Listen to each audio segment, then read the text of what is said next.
여러분 평안하십니까? 하나님의 은혜 가운데서 평안하시기를 바랍니다. 우리가 창세기의 말씀을 통해서 함께 은혜를 나누고 있습니다. 이 부족한 사람이 하나님의 말씀을 여러분에게 전하고 있습니다. 하나님의 말씀을 전하는 것입니다. 하나님의 말씀에 대한 확신이 중요합니다. 지금 하나님께서 나에게 말씀하신다. 이 확신이 있어야 말씀으로 들려지고 말씀에서 깨달음을 갖게 되는 것입니다. 오늘은 창세기 25장 12절에서 18절까지의 말씀이 되겠습니다. 그리고 오늘의 찬송은 하나님의 크신 사랑 하늘로서 내려와 하는 15장 찬송이 되겠습니다. 이 찬송 매우 은혜로운 찬양입니다.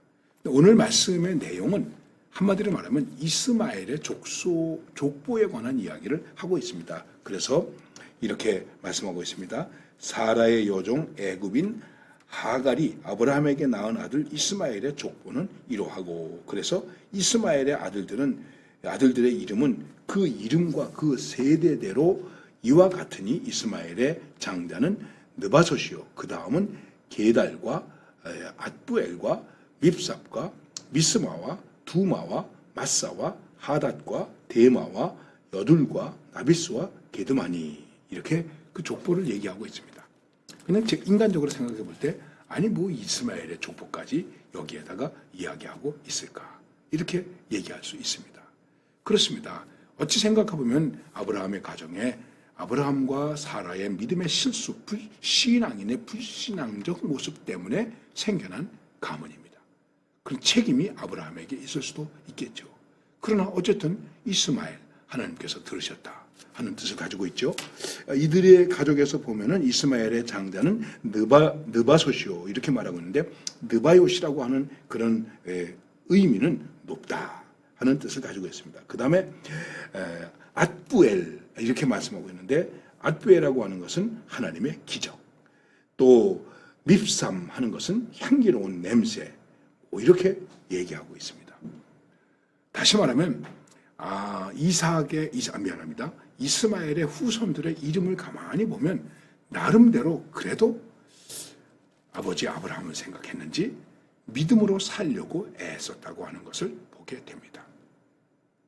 그런데 여러분, 내가 믿음을 이어가야지, 축복을 이어가야지, 이렇게 생각하는 것만으로는 좀 부족합니다.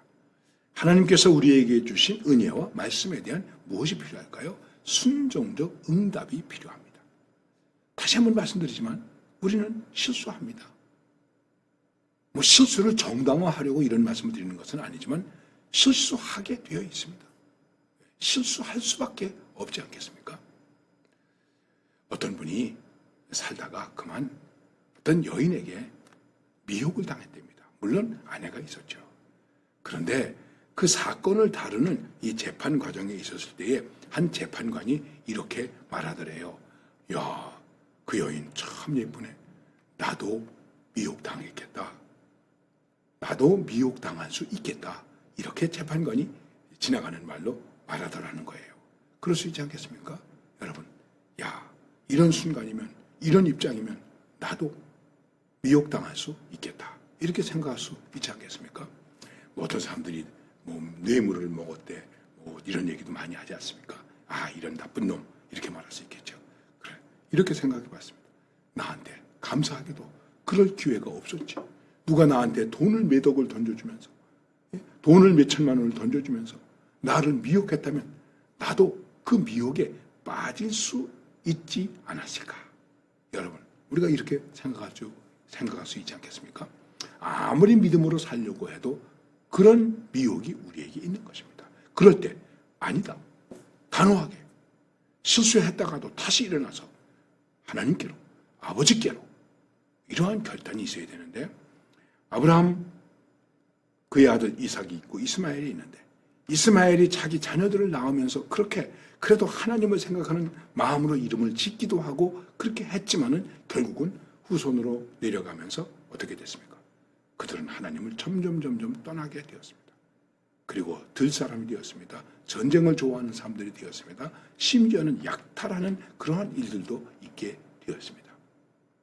바로 이 에돔 족속을 이루게 되는데 이들이 살았다가 사라졌다가 다시 어떻게 나타나게 되었는데 그 지역이 지금 관광지로 요르단에 있는 페트라 지역 아니겠습니까? 그렇게 되었습니다. 여러분, 이 말씀 속에서 여러분과 제가 깊이 생각해야 될 것이 있습니다. 그것은 이 세상 것에 대해서, 썩어질 것에 대해서 너무 집착하거나 그런 곳으로 흘러 들어가지 말아야 한다는 것입니다. 너희는 마음을 새롭게 하고 이 세대를 본받지 말고, 이렇게 말씀하고 있지 않습니까? 그렇습니다. 언제나 믿음의 사람들은 이 세상 속에서 마음을 새롭게 하고, 그리고 이 세대를 본받지 말고, 이 세대를 본받지 말라는 얘기는 이 세대에 대해서 카멜레온처럼 존재하지 말라는 것입니다. 세상이 파라면 나도 파래지고, 세상이 노라면 나도 노래지고, 세상이 까매면 나도 까매지고, 그래서 적당히 묻어 흘러가는 그런 일이 없도록 해야 된다는 것입니다. 그런데 우리가 연약합니다. 그렇게 흘러가게 될 수 있다는 것입니다. 비록 성경에 그 족보가 나타났지만 이스마엘의 후손은 그렇게 흘러가 버리고 말았습니다. 하나님의 백성과 원수가 됩니다. 그리고 하나님을 떠나게 되었습니다. 그러니까 비슷한 것하고 그러려니 한 것하고 다른 것입니다. 그래서 그런 말을 하는 것이죠. 호박에다가 줄을 긋는다고 수박이 되겠는가? 될 수 없다. 믿는 척한다고, 은혜가 있는 척한다고 은혜의 사람이겠습니까?